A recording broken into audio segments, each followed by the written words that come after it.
Hola, ¿qué tal? Bienvenidos a En lo que cae algo, el podcast de los desempleados. Mi nombre es Ken Moonlight y nos conoceremos en este viaje desde que te despiden hasta que encuentras trabajo, o al menos en lo que yo encuentro trabajo.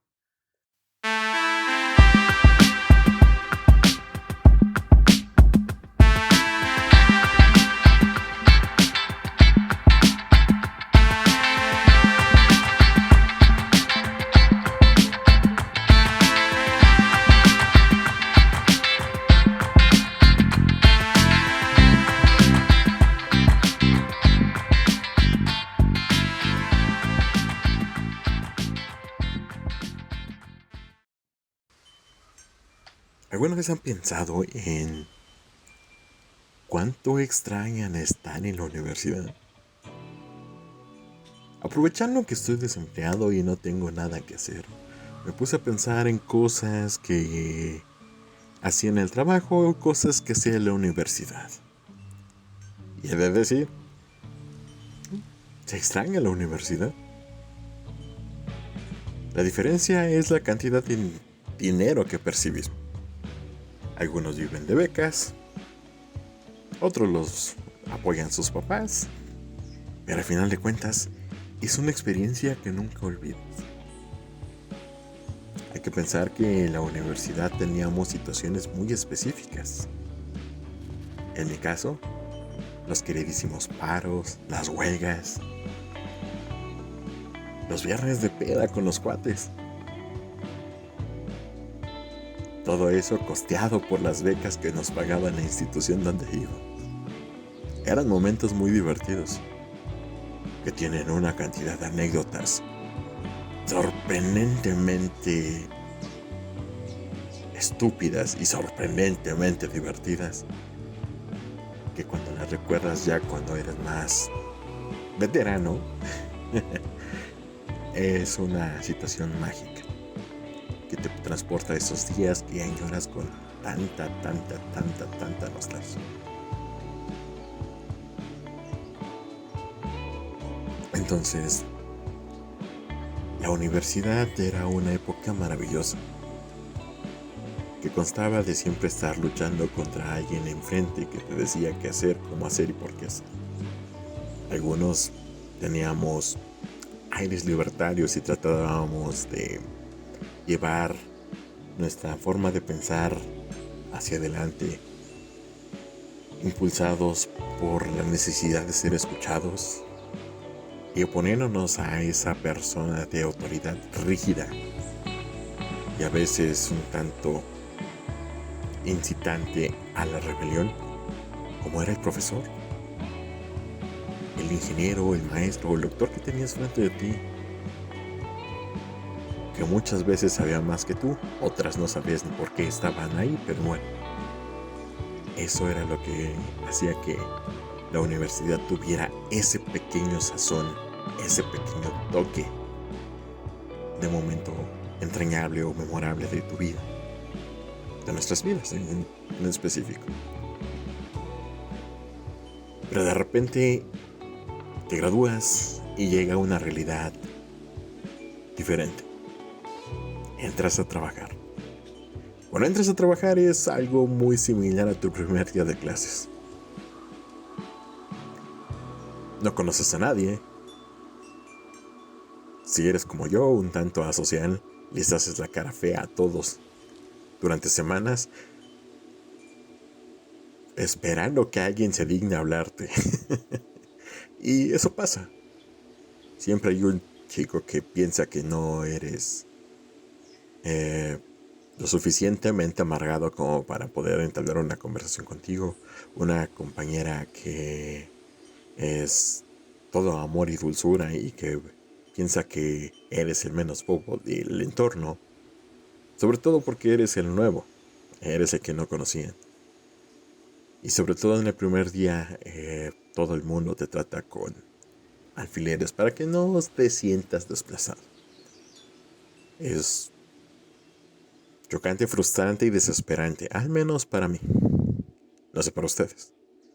Pero siempre conoces a tu figura de autoridad y te recuerda que tú tenías esa alma libertaria. esa alma revolucionaria que quería imponer su idea. Sí o sí, conoces a tu supervisor. Conocer a tu supervisor es lo mismo que conocer a un profesor. A veces hay unos que son muy chingones, otros son nefastos y otros no tienes la menor idea de por qué están ahí. Es exactamente lo mismo que en la universidad. Entonces vas evolucionando, vas pasando los días, vas pasando los meses, vas empezando a juntarte con tu equipo de trabajo, vas empezando a entablar relaciones. Lo mismo que harías en la universidad, en un salón de clases. Empiezas a hacer tus grupitos, tus allegados, tus asociados, los güeyes con los que vas a echar la peda el viernes. Y lo mismo pasa en el trabajo. A pesar de que son equipos grandes o pequeños de trabajo, siempre hay microgrupos con los que te vas a juntar, con los que vas a ir a comer, con los que vas a ir a echar el relajo, con los que vas a planear y con los que te vas a ir a empedar. Al final de cuentas, son cosas que son similares. El problema y el principal problema viene cuando tienes esa alma libertaria, esa voz que quiere ser escuchada. ¿Por qué? Te topas con el supervisor y te topas con pared. Porque en la universidad a veces eso no tenía consecuencias. Aquí vas a conocer a RH y tu primer acta administrativa. Es como cuando te reportaban en la secundaria por estar de revoltoso y te mandaban a trabajo social para mandarle un citatorio a tu mamá. Es exactamente la misma sensación de frustración y vergüenza. Después de dar tu mejor idea sobre por qué el supervisor, por qué ese sujeto o sujeta o como se diga, es un pelele. Y por qué tú deberías de tener ese puesto. Obviamente, a tu supervisor no le va a hacer nada de gracia que tú quieras su puesto y sobre todo que quieras ver caer su cabeza. Y te toca conocer a nuestros queridos amigos de RH, los prefectos del trabajo. Estos sujetos pueden ser tan buena o tan mala onda como lo sería un prefecto, una trabajadora social de alguna secundaria, o el mismo rector de una universidad, o el jefe de la facultad, o el director de la escuela superior. Trata de ser tu amigo, trata de comprender qué es lo que está pasando. Pero si llegas a tener la mala fortuna de no poder callar tu bocota, lo vas a conocer seguido. Van a platicar, van a entablar una buena relación hasta que caiga tu tercera acta administrativa. Y sobre todo, una suspensión, que sería el mejor de los casos. O una buena y linda, me firmas tu renuncia. Una buena expulsión del grupo de trabajo, de la empresa y de tus ingresos. Esas cosas son muy similares. Hay que pensar que la universidad, la escuela secundaria, por si no escuchan a alguien más joven, la preparatoria y el trabajo, funcionan bajo los mismos principios.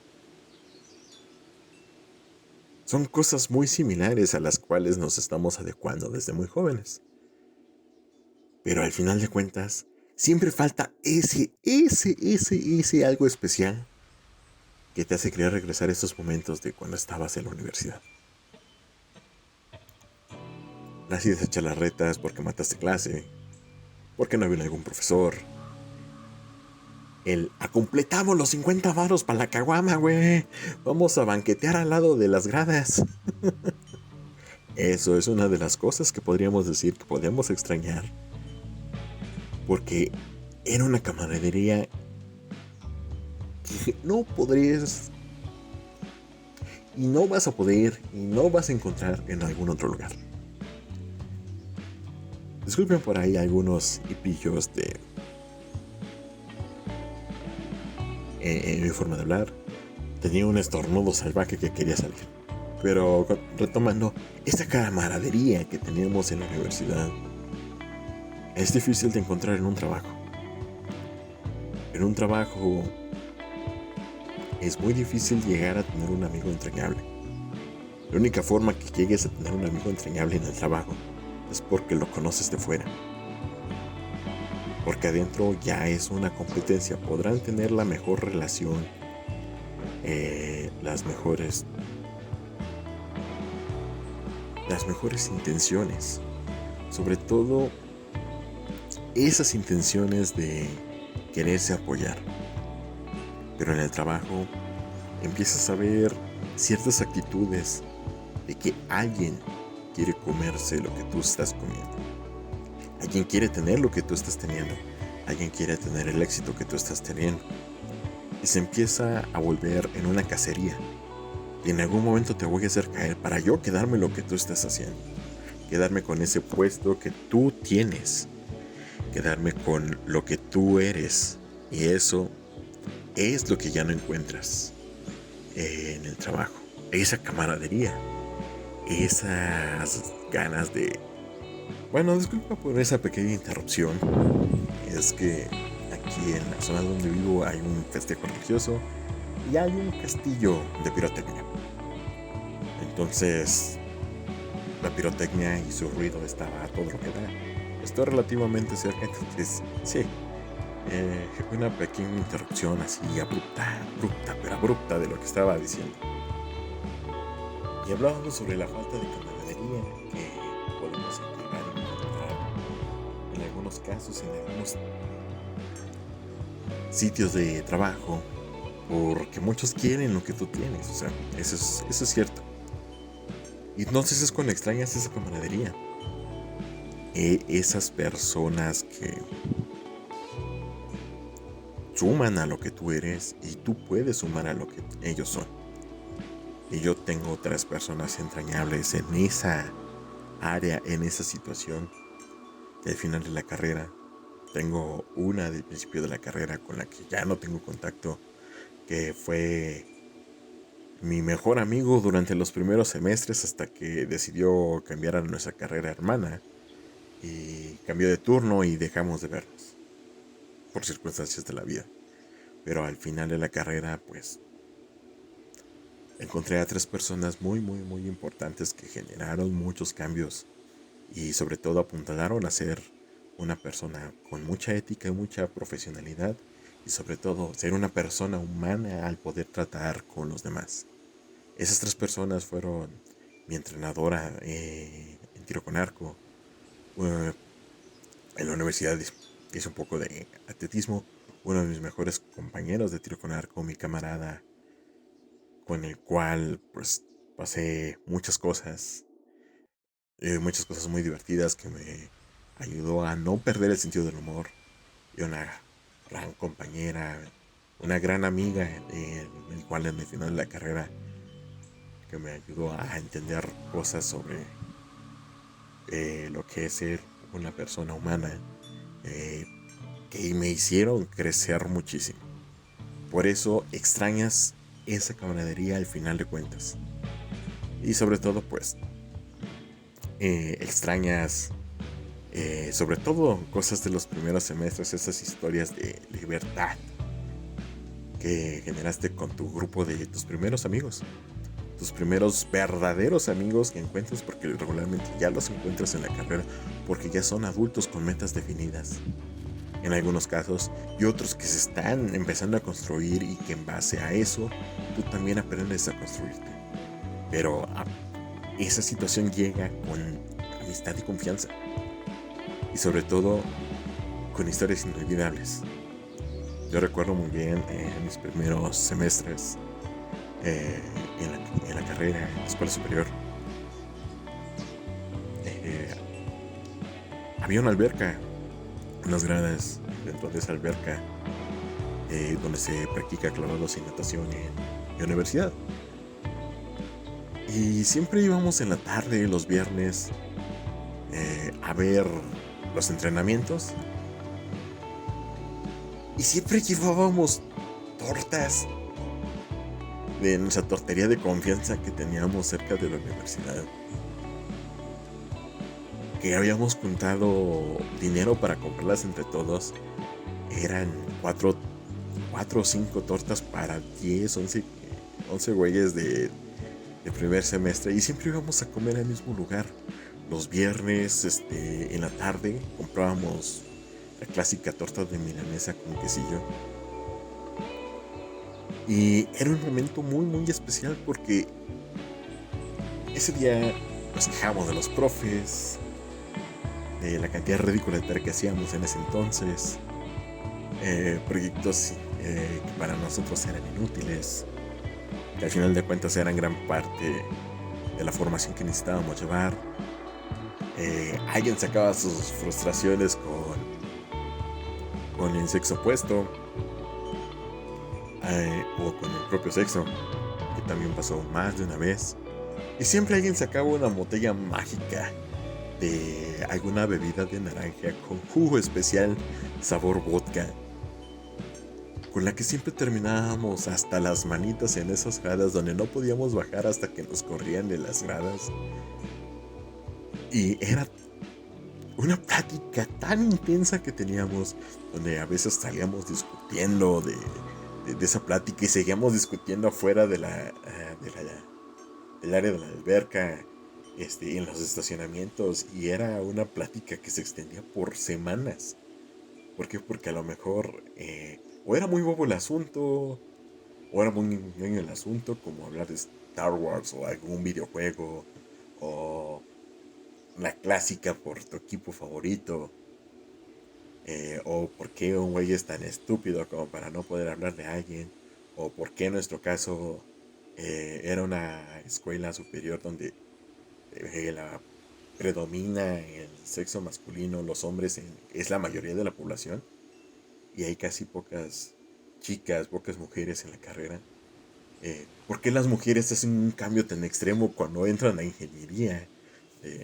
Esos temas eran cosas que duraban por semanas, que duraban infinidad de tiempo, y a veces eran semestres completos hablando de la misma estupidez. Pero era tan divertido, tan emocionante, porque se sentía la pasión de un punto y la pasión del otro punto. Cuando ya veías, ya había bandos, y estábamos echando desmadre por lo mismo. Eh, Debates intensos en algún lugar de confianza, como nuestro billar, nuestro queridísimo billar de mala muerte, donde siempre íbamos a jugar los viernes que había dinero, sobre todo cuando había becas. Cuando caía la beca, ese día era de echar desmadre, jugar una plática pendeja, unas chelas, alitas, y a toda madre. Algo que es muy difícil de encontrar en algunos sitios de trabajo, en base a mi experiencia, en base a muchos que conozco. Hay muy pocos lugares donde puedes encontrar esa camaradería. Esa cara... ¡Ay, rayos! Soy disléxico, lo siento. En algún momento van a escuchar esa dislexia. La camaradería. Así, perfecto, bonito se escucha. Esa camaradería que ya no encuentras mucho en el trabajo. Esa camaradería que tenías en la universidad ya no la encuentras. Entonces es donde recurres a buscar a viejo confiable, a tu grupo de confianza, a tus amigos, valedores, como le quieras llamar. Era ese grupo de 5 o 6 idiotas que estábamos juntos en la carrera, con los que todavía te sigues juntando, con los que todavía te sigues viendo. Entonces, pues, ¿qué piensas al respecto?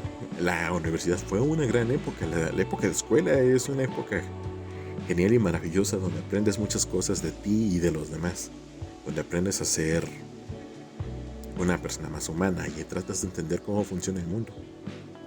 Porque cuando sales al mundo laboral es cuando el mundo viene a patearte y ya no estás en el tutorial. Y empiezas a sentir lo que realmente es el juego de la vida. Cuéntenme, ¿qué tan equivocado o qué tan acertado estuve en sus casos? Si hay algo que ustedes quieran contar, o sobre todo, algo que ustedes quieran compartir, está en la caja de comentarios. Recuerden que ya tenemos redes sociales. Nos pueden encontrar en lo que algo cae MX, en TikTok, Instagram y Facebook. Tenemos nuestro monito de aventando sus malabares en lo que encuentra chamba. Está muy pensado en lo que estoy haciendo ahorita. Y sobre todo, nuestra imagen de perfil dice, en lo que cae algo. Así que cuéntenme sus experiencias.